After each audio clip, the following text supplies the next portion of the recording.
Hello guys, welcome to my mini blog. আশা করি আপনারা সবাই ভালো আছেন। তো আমি আছি বর্তমান বাড়িতে। তো আমি যাবো আজকে গুয়াহাটি। তো যেহেতু আমি গুয়াহাটিতেই থাকি, বাড়িতে বেশি আমার থাকা হয় না। আমি বেশিরভাগ গুয়াহাটিতেই থাকি, ওখানে কাজ করি। যেহেতু আমার গুয়াহাটিতেই কাজ, সব কিছু আমার গুয়াহাটিতেই, তাই আমি বাড়িতে বেশি দিন থাকা হয় না।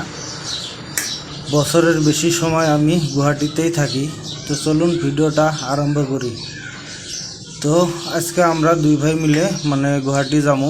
তো গুয়াহাটি আমার অনেক কাজ আছে। ঈদের আগে আমি কাজ কমপ্লিট করতে পারি নাই।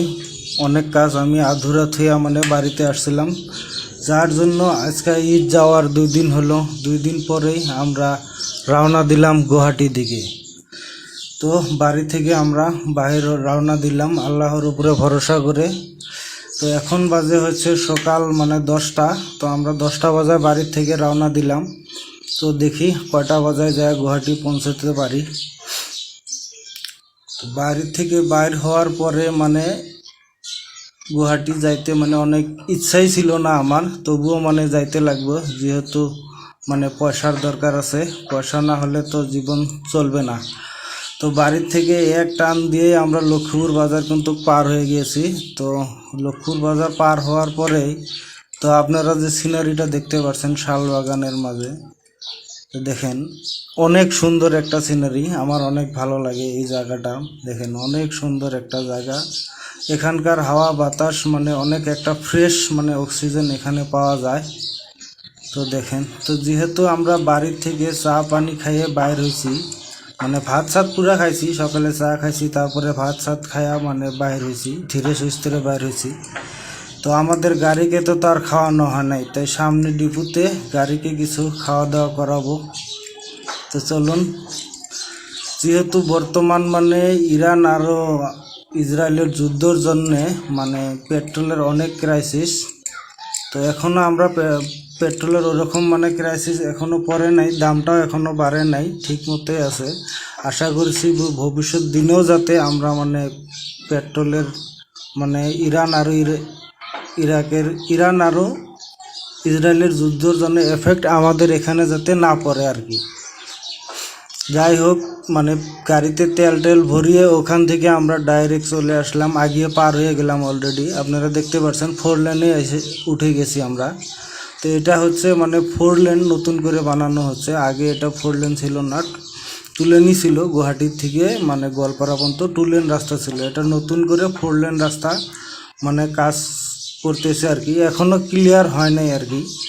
মোটামুটি ধরেন কৃষ্ণাই পর্যন্ত ক্লিয়ার হয়েছে আর কি। এখনও অনেক ফ্লাইওভারের কাজ আছে, বাকি আছে। অনেক ফ্লাইওভার এখনও আধা আধা হয়ে রয়েছে। ম্যাক্সিমাম ধরেন আপনার 30% কাম হয়েছে আর কি। আরও 70% কাম ধরবে গেলেন বাকি আছে আরও। তো দেখেন ব্রিজ এখনও ক্লিয়ার হয়ই নাই, ব্রিজের কাম চলতেছে। এটা হচ্ছে আপনার দুধনাই। তো আমরা সামনে রাজাওয়ালাতে অনেক টাইম ধরে বাইক চালাচ্ছি, প্রায় 2 ঘন্টা বেশি হয়ে গেল। রাজাওয়ালাতে যায় কিছু চা পানি খেয়ে নেব, যেহেতু অল্প রেস্টেরও দরকার আছে। অনেক টাইম বাইকে বসে থাকাটা অনেক একটা মুশকিল লাগে আর কি, বসে থাকতে ইচ্ছে করে না। আমাদের বাড়ির থেকে গুয়াহাটি মোটামুটি 200 কিলোমিটার, মোটামুটি 200 কিলোমিটার রাস্তা। যদি মাঝখানে একটা ব্রেক নিতেই হয় 100 কিলোমিটার পরে, না হলে বসে বাইকে বসে থাকা অনেক একটা পেইনফুল কাজ আর কি। আমরা এখন এখানে চাটা খেয়ে নেব। দেখেন এটা হচ্ছে রাজাওয়ালা। তো আমি গুয়াহাটি আপ ডাউন করার সময় এই রাজাওয়ালা প্রত্যেকবারই এখানে আমি রেস্ট নেই আর কি। যেহেতু আমি ম্যাক্সিমাম টাইমই গুয়াহাটিতে বাইক নিয়ে আপ ডাউন করি। চা খাওয়ার পরে এই যে আপনারা দেখেন, একদম আমরা ফাইনালি সিটির ভিতরে এন্টার করলাম। Welcome to Guwahati. তো এটা হচ্ছে একটা গুয়াহাটির প্রবেশ দুয়ার বলে পাওয়া যাবে। এখান থেকে গুয়াহাটিতে সিটিতে এন্টার করলাম। এটা হচ্ছে গোল চক্কর। এখানে ডাইরেক্ট আসছিল, আগে গোল চক্কর ছিল না, এটা নতুন করে বানানো হচ্ছে গোল চক্করটা। যাই হোক, এখন এটা বানানোর জন্য অনেক একটা উপকার হয়েছে। এটা গাড়ি গোল গোল ঘুরে ডাইরেক্ট যার যে রাস্তায় চলে যেতে পারে, কোনো ব্রেক করার দরকার হয় না। যেহেতু গুয়াহাটি সিটির ভিতরে বাইক চালানোর একটা মজাই আলাদা আছে, মানে অনেক সুন্দর রাস্তা আপনারা দেখতে পাচ্ছেন। এটা হচ্ছে গুয়াহাটি সিটির একমাত্র, গুয়াহাটি সিটি বললে হবে না, আসামের একমাত্র 8 লেন যুক্ত হাইওয়ে জালুকবাড়ি টু খানাপাড়া। তো এটা হচ্ছে, আমার মনে হয় না যে আসামে আরও কোনো জায়গায় 8 লেন যুক্ত হাইওয়ে আছে। এটা অনলি গুয়াহাটি সিটিতে আছে, খানাপাড়া থেকে জালুকবাড়ি পর্যন্ত। তারপরে আবার 4 লাইনই হবে। এখানে অনেক সুন্দর একটা রাস্তা, আমার অনেক ভালো লাগে এই রাস্তাতে মানে গাড়ি চালাইয়ে। দেখেন লেফট সাইডে আছে হোটেল রেসিডেন্ট, ব্লু রেসিডেন্স, গুয়াহাটির একমাত্র 5 স্টার হোটেল।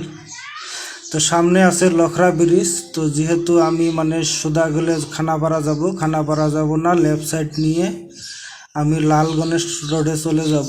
যেহেতু আমার রুম হচ্ছে যে মানে হাউকুসি ধরেন আর কি, আমি লখরা থেকে লাল গণেশ রোড, হাউকুসি লাল গণেশ রোডে চলে যাব। ওখান থেকে আবার আমি রাইট সাইডে চলে যাব, মানে হকি স্টেডিয়াম রোড আর কি, ওই রোডটাই মানে হাউকুসি রোডে পড়ে। তো গাড়িটা আমাকে অনেক ডিস্টার্ব করতেছিল। এই আমি ফাইনালি এই আপনারা দেখতে পাচ্ছেন যে আমার মানে রুমের সামনে পৌঁছে গেলাম আর কি। এই অটো দেখতে পাচ্ছেন, অটোর সামনে এই যে হালদা কালারের যে টিনের ঘরগুলা দেখতে পাচ্ছেন, কালা গেট। তো এটাই হচ্ছে বাউন্ডারি। আমি এখানে ভাড়া থাকি, 4 বছর ধরে এখানে থাকি, আগে অন্য জায়গায় ছিলাম। তো দেখেন এখানে টোটাল 12টা মানুষ, 12 ঘর ফ্যামিলি ভাড়া থাকে আর কি, আপনারা দেখতে পাচ্ছেন। যাই হোক, ভিডিওটা আজকে এই পর্যন্তই। ভালো থাকবেন, সুস্থ থাকবেন, খুদা হাফিজ।